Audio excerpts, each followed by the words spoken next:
jiraate kan hin dabarre si malee ani nagarre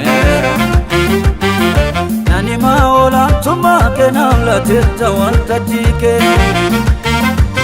aboo mootummaa nargadhe iyyeetanimaa aboo mootummaa namlatte iyyeetanimaa. Kiristaanummaan daandii milkaa'inaati.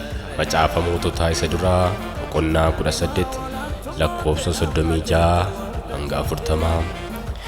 Waldaa warra wangeelaa makaana Yesuus Sinadoosii gidduu galeessa Gibee sabakaa Jaajjii waldaa amantoota Asgorii irraa hojjetaa wangeelaa Misgaanuu Margaa mata dureen dubbii sagalee Waaqayyoo kiristaanummaan daandii milkaa'inaati kan jedhu qabatanii isiniif dhiyaataniiru. Maarreen karaa dubbii sagalee kanaa irraa baradhaa itti eebbifamaa jechuun hawwii keenya. Sagalee kanaan jireenyatti milkaa'a. Naafootii kootee itti waamamee na wajjin jirta girma baadamee hundeen koosumaa sirrattan ilataa guuriin seefedaa homaa galataa. Nagaanii fi araarri Waaqayyoo hunduma keessaniif haa baay'atu. Sagalee Waaqayyoo keessaa mata duree kiristaanummaan daandii milkaa'inaati jedhu qabadhee isiniif dhiyaadheera. Akka Waaqayyoo sagalee kana nutti dubbatuuf in kadhanna. Yaa Waaqayyoo ati qulqulluudha, ati gaariidha. Gaarummaa keef sagalee keef galanni siif haa ta'u. Maqaan kee bara baraan haa eebbifamu. Sagalee kee duukaa jirta. Sagaleen kee akka hidhaa hiiku akka du'aa kaasu anis namnis in amana. Yeroo kana sagalee kana duukaa dhaloonni dubbii kana dhagaan dubbii kanaan milkaa'an. Jireenya namaa yaada namaa situ milkeessa.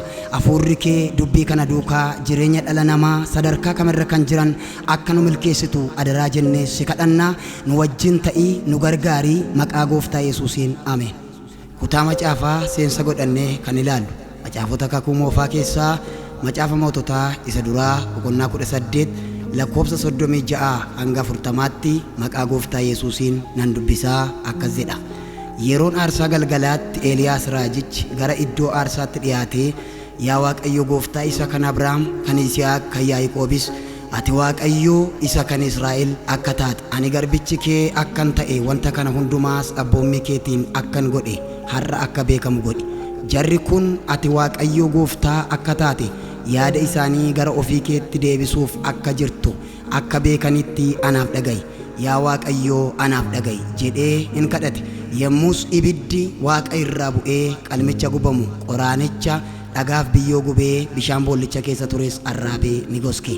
Jarri hundinuu kana yemmuu argan adda isaaniin gombifamanii sagalee guddaadhaan gooftichi kun Waaqayyoodha, gooftichi kun Waaqayyoodha jedhan. Yemmus Eeliyaas raajota Ba'aal qaba isaan keessaa namni tokkollee akka ba'u hin godhina jedhee isaan hin abboome. Jarri sunis raajota sana hin qaban. Eeliyaas immoo gara laga Qiisootti geessee achitti isaan fixe. Kutaa kana keessatti kan nuti ilaallu macaafa qulqulluu macaafa moototaa isa duraa boqonnaa 18 lakkoofsa 36 hanga 40ttidha kanan dubbisee. Kutaa kana keessatti seensa godhannee kan ilaallu raajota keessaa biyya Gili'aad naannoo Tishphee keessatti dibamee kan ka'e Eeliyaas raajicha agarraa. Eeliyaas kuni raajii Waaqayyoof adda ba'edha. Barichi bara Ahaab biyya Israa'eliin hoogganudha. Eeliyaas kan inni qabatee socho'u dhugaadha. Jireenya isaa keessatti kan argamu dhugaadhaan socho'a. Raajotaaf tajaajiltoota jiran irraa kan bara kakuu moofaa kan adda isa godhu Eeliyaas ayyaanaa fi kennaa adda ta'een gaggeeffama.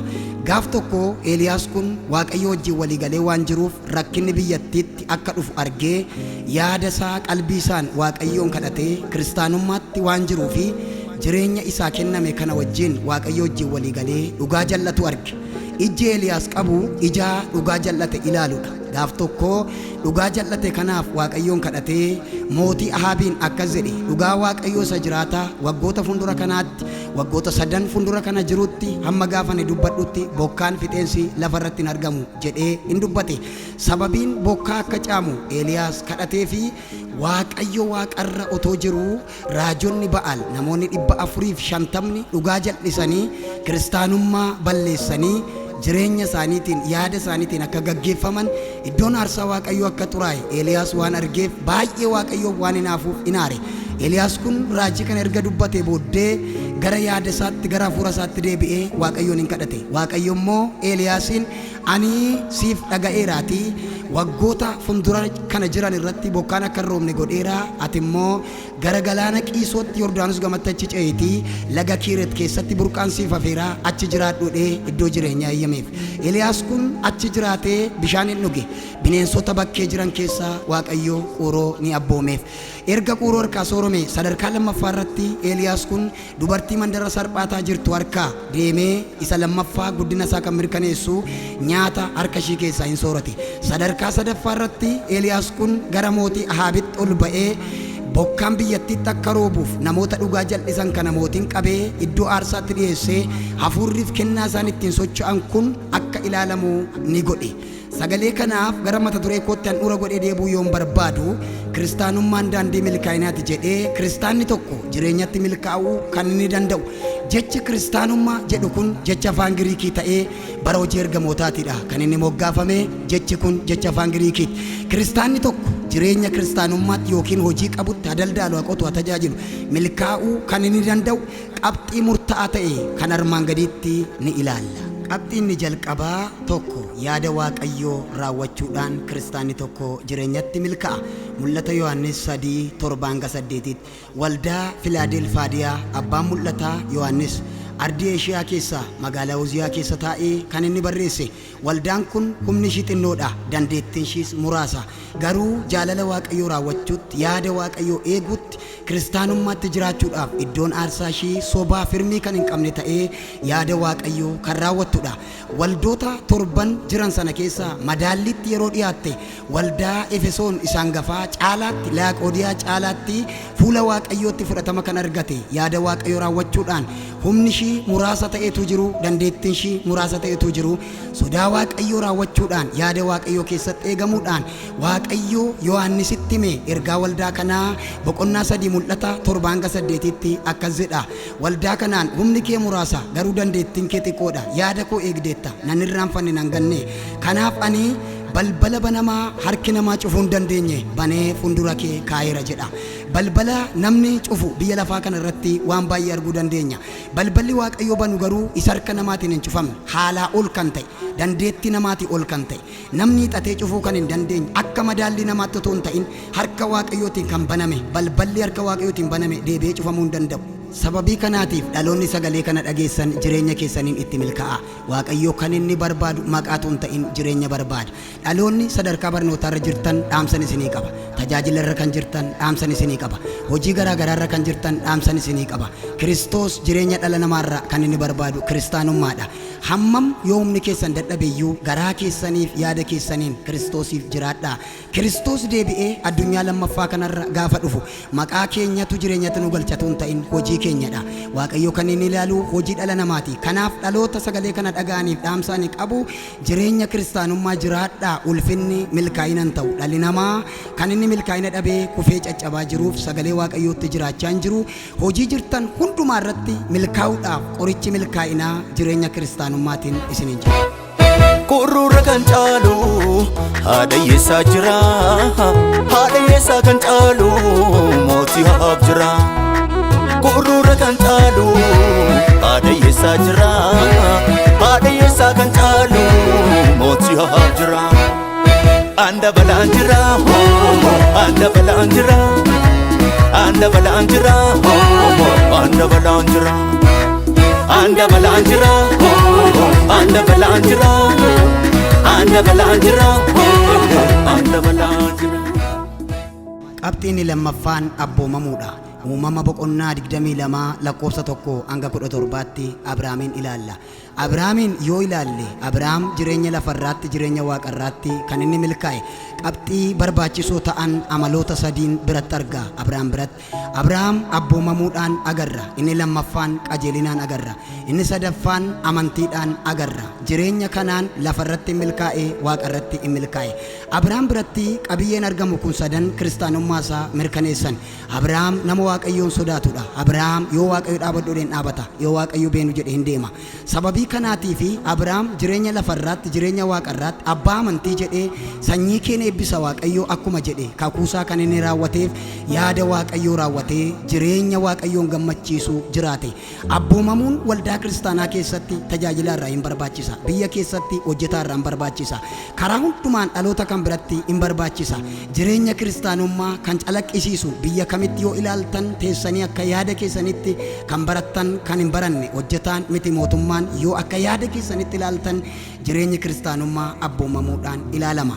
Abboomamuun jireenya keessatti hundumaa caala. Abrahaam abboomamuurraan kan ka'e dhalasaa seera uumamaa boqonnaa 22 lakkoofsa 1:17 yoo ilaalle dhalasaa aarsaa godhe. Sababii kanaatiif tajaajiltootas ta'e nama dhuunfaas ta'e waldaadha abboomamuun yaada Waaqayyoo raawwachuudha. Lafa kamirratti hojii qabdan irratti ulfinni milkaa'ina hin ta'u. Namni baay'een ulfina waan argateef birri waan lakkaa'eef hojiis koo milkaa'eeradha. Hojiin garuu milkaa'ina hin ta'u. Fuula Waaqayyoo duratti hamma dhumaatti kan dhaabateetu milkaa'a. Sagalee Waaqayyoo kan inni mirkaneessu du'a keessa dabarree badiisa keessa dabarree hamma dhumaatti jireenyatti milkaa'uu kan itti dandeenyu yoo hamma dhumaatti dhaabannedha. Kanaaf dhaloonni sagalee kana dhagaa jirtan nama hundumaaf dhaamsanii dhaabee qabxii kosaxaanutti darbu jireenya jiraattan keessatti abboomamaa. Namoonni Waaqayyoof abboomaman, namoonni namaaf abboomaman, waldaadhaa kan abboomaman kan lafarraatu hin ta'in kan waaqarraa dhaala bara baraatu isaan eega. Jireenya hammam rakkattanii garaan keessan yaanni keessan Waaqayyoo yoo dhagaye abboomamuudhaan yoo walii galtan maqaa himachuu dhiiftanii itti yoo jiraattan kiristaanummaan jireenya keessatti milkaa'ina fida. Hojjettee milkaa'u, barattee milkaa'u, deemtee lafa yaadde ga'u milkaa'inni kan inni argamu jireenya kiristaanummaadhaan. Kanaaf abboomamuun gadi jechuun sodaa Waaqayyoo keessa jiraachuun dhala namaatiif haa hojjetu milkaa'inadha. Dhala namaatiif haa deemu milkaa'inadha. Dhala namaatiif haa gaggeessu haa bulchu milkaa'inadha. Akka bara kanaatti waan tokko kaasuun barbaada. Teessanii yaada keessaniin saayikoo keessaniin gaafa ilaaltan namni aangoo irratti ta'u hojii irratti ta'u waggaa tokko lamaaf seenaan namaa ol kaafamee odeeffama. Namichi ulfina argate malee hin milkoofne. Waggaa 2-3 booddee garuu wanti dhala namaa vaayirasii ta'e waraanee okkolchiisaa jiru dhalli namaa ulfina keessaa deebi'ee salphinatti geeddaramaa jira. Sababii ulfinni deebi'ee salphina ta'uuf milkaa'ina hin arganne. Kanaaf ulfinaaf milkaa'ina walitti hin fidina. Namoonni hojii tolfattanii maaddii tolfattanii ani milkaa'eera jettan ulfina keessa jirtu malee isin hafa ganaa lafa onaatu isin fuuldura jira. Obsaa jireenya keessaniin yaada keessaniin milkaa'u amma dhumaatti ashaaraa gonfoo Waaqayyoo qulqullootaa fidu akka qabattaniif ani dhaamsan isinii qaba. Jabaadhaa iddoo keessan eeggadhaa garaa keessaniif yaada keessaniin Kiristoosiif jiraadhaa. Jireenya kamittuu hojii daldalaatti qonnaatti barnootatti kan jirtan sagalee kanaan Waaqayyoo wajjin walii galtanii akka milkooftan qabxii gosa lammaffaa keessatti ergaan isinii qabudha. Qabxiin sadaffaan amanamummaadha. Seera uumamaa 39 lakkoofsa 7-10tti Yoosefin agarra.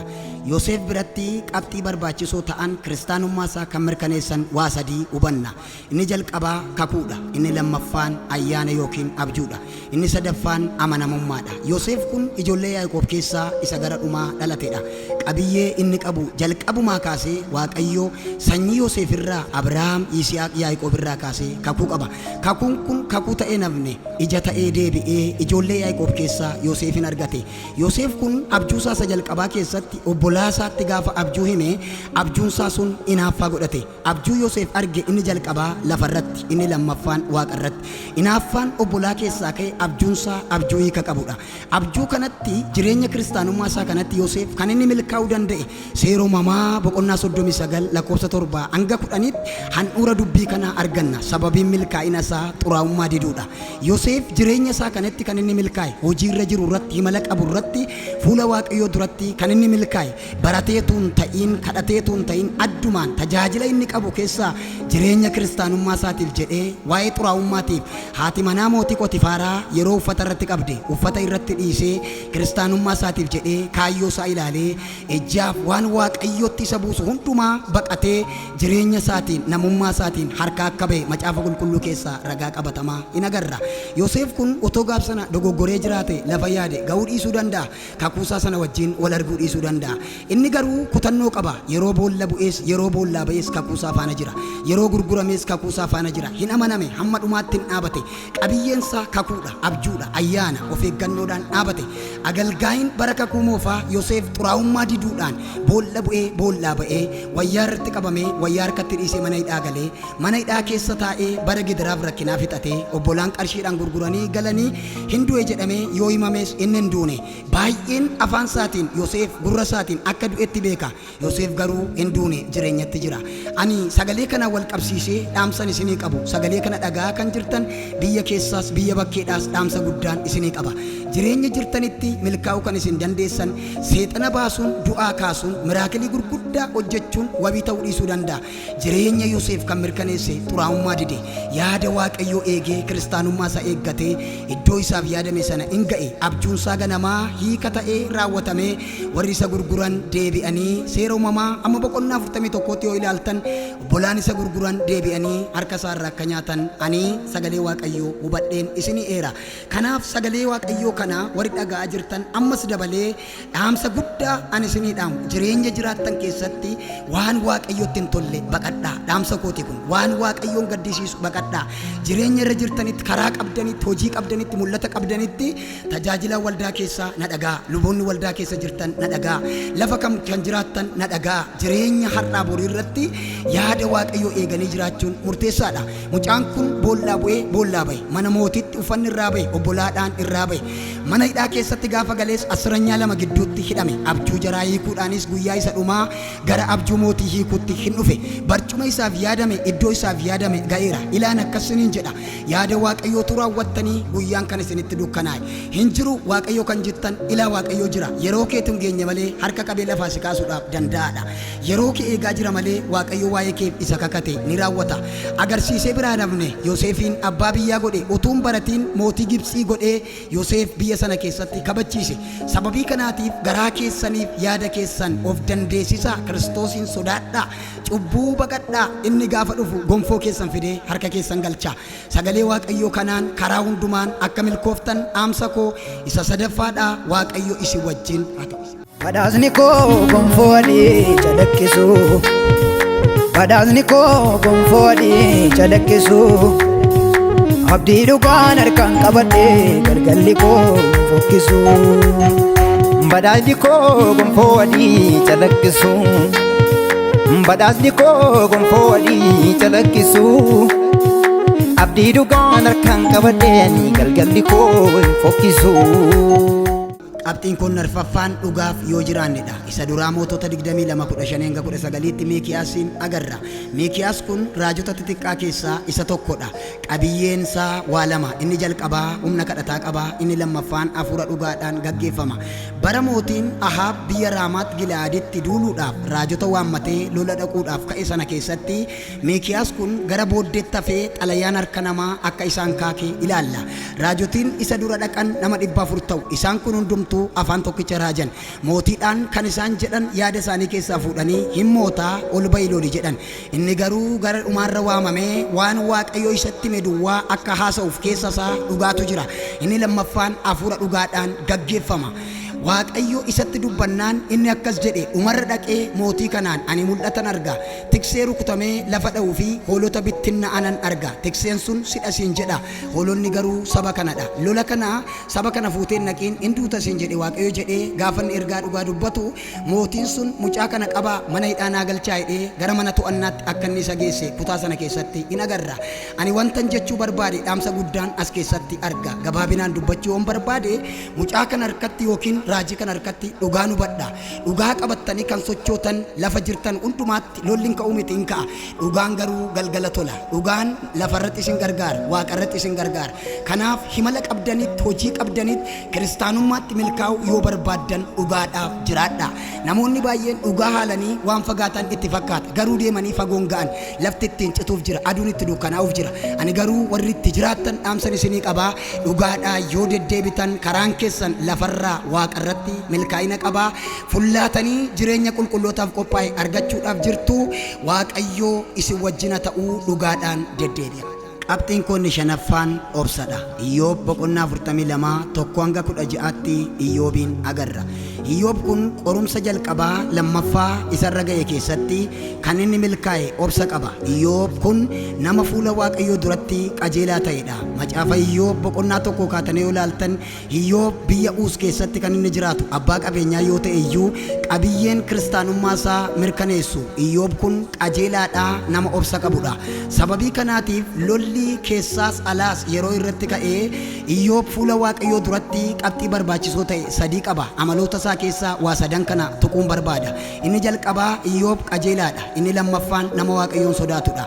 Inni sadaffaan nama obsa qabudha. Sababii kanaatiif lola irratti ka'e du'a daa'imaa ta'uu kan qabeenyaa ta'uu ilaalamee qorumsa sana keessatti dhaabatee kan inni jireenyatti milkaa'e yaada guddaan rimee goonee kan nuti ilaallu obsa agarra. Ammas akkasan jedha waa'ee seenaa Iyyoob kaasuu otoo hin ta'in dhaloonni sagalee kana dhaga'aa jirtan qabxiin koonni shanaffaan obsaan kiristaanni tokko jireenyatti milkaa'u kan inni danda'u lola keessaa isinitti ka'u lola alaa isinitti ka'u kiristoosirra ija keessan kaawwadhaa obsaa har'i borin ta'u darbuuf jira waan darbuuf jettanii iddoo keessan hin gadhiisinaa. Jireenya dhala namaa keessatti obsi milkaa'ina fida. Namni obsa hin qabne iddoo isaaf aggaamame ga'uu dhiisuu danda'a. Faanni isaas hin gabaabbata. Kan tajaajiltan ammas kan hojjettan biyya kam yoo jiraattan sagalee kana dhagaa milkaa'uu yoo barbaaddan jireenya keessan keessatti obsaaf iddoo guddaa godha. Dabaleen jedha ammas jireenya keessan keessatti obsaaf iddoo guddaa kenna. Gaaddisa koo Yesuus gaaddisa saafa si arganname maaltu nattaafa. Gaaddisa koo Yesuus hin jaalladha ol kaasee maqaa keenan faarfadha. Ilaayoo naamis ansi qaba waa'ee koof maafanii mata jaba. Gaaddisa koo Yesuus hin jaalladha ol kaasee maqaa keenan faarfadha. Afoola koomii zoobsite sagalee keenaaf ergite dhimma godhi maakee godhe gaatii guddaa saanaatti baafte. Naannabe naannabe Fakkaatti kee naannabe naannabe hanqitee kee naannabe naannabe arjaa akka kee naannabe naannabe adda wajjin kee. Qabxiin koonni jaaffaan hubannaadha. Hubannaadhaan mootota saduraa boqonnaa 3 lakkoofsa 1-12tti Solomoon mooticha agarra. Solomoon mootichi kun gara teessootti yeroo waamame wanta inni Waaqayyoon kadhatee qalbiif hubannaadha. Sababii kanaatiif jireenya jiraate keessatti bara mootii ta'ee bakka abbaasaa Daawitiin bu'e kan inni mana qulqullummaa ijaaree xumure ogummaaf hubannaa Waaqayyoon kadhate. Deemsa har'aa borii qabnu keessatti hubannaan barbaachisaadha. Ilaa dhaloonni sammuun keessan banaa ta'e saayikoon keessan sirrii kan ta'e yaada Waaqayyoo kan raawwattan sagalee kana dhaggeeffadhaa. Solomoon yeroo waamame hin boo'e jedha macaafni qulqulluu. Maaliif boo'e jennee gaalee dhokotaasaa yoo ilaalle ogummaa kadhate. Namoonni baay'een biyya kan bulchan waldaasa ta'uu lafa kama jiraatanii bulchiinsa qaban aangoo qaban irratti ogummaan qaban taanaan iddoo yaadan ga'uu dhiisuu danda'a. Abjuun isaaniis milkaa'ina dhabuu danda'a. Sababii kanaatiif teessoo Israa'eliin hoogganuun baay'ee waan kabbaduuf namni kun gadi jedhee fuula Waaqayyootti mimmaan dhangalaasee hubannaaf ogummaa kadhate. Waaqayyo immoo deebisee wanta ati kadhatte kana namni takkaan hin kadhanne wanti kun qabeenyaan hin argamu. Sababii kanaaf akkuma ati jette ani qalbiif ogummaa siifan kenna. Mana ati ijaartu kanas si gargaaree si wajjin ta'ee nan xumura jedhe. Sababii kanaatiif Solomoon kun biyya Israa'el irratti waggaa 40 bulchee mana qulqullummaa ijaaree kan inni milkaa'e yaada Waaqayyoo raawwachuu keessaan kan ka'e hubannaaf ogummaadhaan Waaqayyoo wajjin jiraatee mana qulqullummaa ijaaree kan inni milkaa'e qabxiin ijoo ta'ee as keessatti agarru ogummaadha. Kanaaf dhaamsan isinii dhaamee qabxii gosa jaaffaa kana goolabu jireenya jiraattan kam keessatti ta'u kan ganaa guddattan ola deemaadhaaf ijoolleedhaaf dargaggootaaf ani dhaamsan qaba. Sammuu keessan keessatti amantii keessan keessatti yaada keessan keessatti ogummaaf hubannaan jireenya keessaniif milkaa'ina fidaa. Waaqayyo ogummaasaaf hubannaatiin baraaf jireenya keessan agaggeessu. Danuu lolabtuus takkaan mo'amtu sanyiin warra Yesuusi. Dunni labsameef lafarraan baddu qomoo Mardokiyoosi. Balballi Si'ool takkaan dandeessu laphee Yesuusi baatu. Ilmaa Madiinaa bira ol darbeera sanyiin Helena nyaattu. Sitoona dura deema cabsee sibiila diimaa ol deema. Na diddeem dibata ija baasu diina koota boonte laphee naasu ganda ishii galeera ergaan naasu. Na diddeem dibata ija baasu diina koota boonte laphee naasu akkasi ganda ishii galeera ergaan naasu. Inni torbaffaan jaalala Waaqayyoo raawwachuudha. Yohaannis 15 sagalee hanga 11tti gooftaa keenya Yesuus Kiristoosiin agarra. Qabiyyee guddaan gooftaa Yesuus Kiristoos biratti agarru inni jalqabaa qulqullummaadha, inni lammaffaan gad of deebisuudha, inni sadaffaan abboomamuudha. Kanaan lafa irraa gara waaqaatti jireenya isaatiin ol fulla'e. Hojii ergamootaa 1:11 yoo ilaalle gooftaan keenya Yesuus Kiristoos otoo bartoonni ilaalanii mirga abbaa isaatti qilleensa jabaadhaan akka inni milkaa'e du'a keessaa ka'ee garafamuu mo'atee gidiraa irratti ka'e hundumaa damdamatee qabiyyeen rakkina isarra ga'e hundumaa keessatti mo'icha ta'eef inni qabatamaan Yesuus Kiristoos qulqullummaa qaba. Ani qulqulluu akkan ta'e isinis qulqulloota ta'aa jedhe. Inni lammaffaan waaqa ta'eetu jiru gad of deebisee harree yaabbatee Yerusaalemiin akka inni seene macaafa qulqulluu keessaa in agarra. Inni lammaffaan miilla bartootaa dhiqee gad of deebisee ofii isaatii na fakkaadhaa biyya lafaa kana irratti hidhee seerawwan biyya lafaa kana irratti gaggeeffamu hundumaa keessatti abboomamuudhaan gad of deebisuudhaan gaggeeffamaa akka inni ture macaafa qulqulluu keessaa in agarra. An akkan abbaa koo fakkaadhe isinis na fakkaadhaa akkuma jedhe dhaloonni ammas dhaamsan isinii qabaa na dhaggeeffadhaa. Jireenya keessan keessatti, hojii keessan keessatti, himala keessan keessatti, fuula Waaqayyoo duratti jireenya qabdan irratti gad of deebisuun, qulqullummaa ofii eeggachuun, abboomamuun milkaa'ina akka fidu sagalee Waaqayyootiin ragaa qabatamaa agarra. Yesuusin ajjeesanii fannisanii boolla buusaniis boolla kan isa kaase yeroo hundumaa qulqullummaa qabaa, yaada Waaqayyoo immoo raawwata. Yaada Waaqayyoo raawwachuun yookiis jaalala Waaqayyoo raawwachuun qabxii gosa jalqabaa irratti kaaseera. Jireenya keessatti iddoo olaanaa qaba. Yaada sammuu ofii raawwachuun salphinaaf nama godha. Yaada garaa ofii raawwachuun kufaatiidhaaf nama godha. Macaafa qulqulluu keessaa kakuu moofaadhaa kaasee hanga kakuu haaraatti waan baay'ee kaasuun ni danda'ama. Garuu sababii yeroo kootiif ani dhaamsa gabaabaa ani isinii dhaamu yeroo jiraattan, yeroo qabdan, yeroo humna qabdan kana keessatti jaalala garaa keessanii caalaa jaalala Waaqayyoo raawwadhaa. Ilaa galgala keessantu bareeda. Mana Waaqayyoo tolootaaf qopheesse isa samii sadaffaarraa 60,000 ergamoota gidduudha. Biyya bantii mootummaa isaa keessaa iddoo argachuu yoo barbaaddan qulqullummaatti jiraadhaa. Fuula Waaqayyoo fuulduratti gad of deebisaa. Namaafis Waaqaafis abboomama. Kun jireenya keessatti milkaa'ina fidaa. Kanaaf dhaamsi koo inni dhumaa namoonni sagalee kana dhageessan Waaqayyoo bara jiraattan hundumaa hojii qabdan irratti karaan akka isiniin hin cinne, markabni keessan akka hin cabne, ijji keessan akka hin jaamne, faanni keessan akka hin gabaabbanne qabxii kanaan Waaqayyo rakkina biyyi lafaa facaasu, qoraattii jal'oonni facaasan faana keessan jalaa akka kaasu, deemtanii lafa yaaddan akka geggeessan, hojiitti akka milkooftan Waaqayyo baraaf jireenya keessan haa eebbisuu. Milkaa'a. Joormaa kan koo har'aa kanarra ulfina koo boriitu caala.